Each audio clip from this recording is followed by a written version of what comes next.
Hello mga idol, and for tonight's video nga ay magwi-withdraw kami dito sa Bulaon. Withdraw kami dahil mamimili kami ng ipamimigay namin. Naman guys, yung kaunting kinita namin sa YouTube namin. So kahit kaunti lang ito guys ay ma-appreciate na nila yung konting blessings na pwede namin ibigay sa kanila. Sabi nga nila, ke maliit man yan or ke malaki yan, kailangan natin mag-share. Yung kinikita natin ay dahil din sa mga taong nanonood sa atin. Naman, ibabalik din natin ito sa mga tao na mas nangangailangan ng tulong natin. Habang naghihintay nga ay sinayawan ko na rin yung ATM machine para ganado siyang maglabas ng pera. Nakabahan nga ako dyan mga idol dahil nailabas na yung ATM ko pero yung pera ko hindi pa nailalabas. Sabi ko nga kay Mrs. ang tagal naman lumabas, baka mamaya ina-scam na kaya. Ay eto na pala, meron na.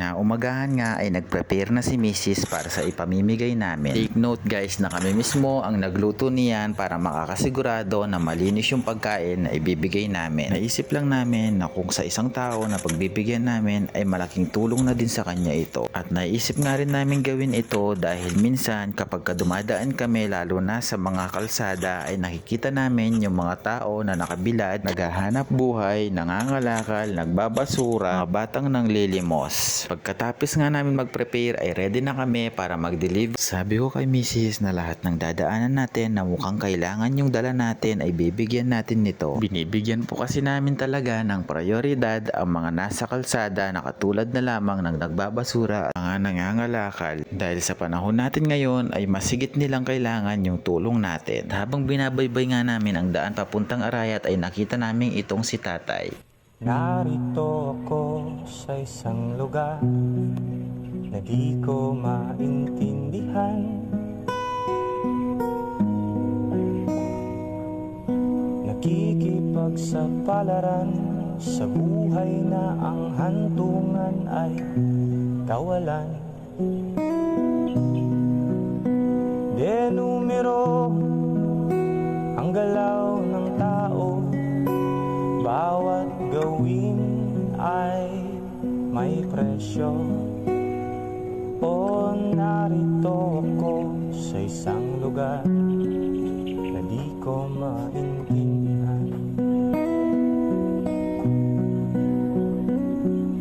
Daing ng tao'y di pinapansin, nililipad ng hangin.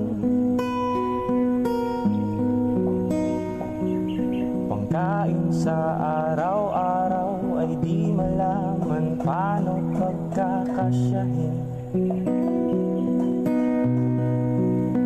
Lalong yumayaman ang mga mayaman, lalong naghihirap ang mga mahirap. O narito ako sa isang lugar na di ko maintindihan.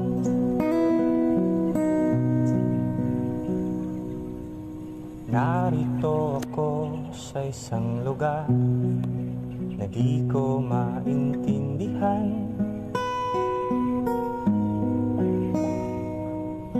Nakikipagsapalaran sa buhay na ang hantungan ay kawalan.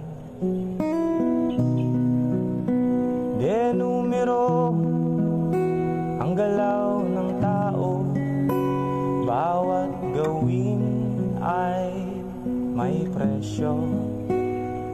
O narito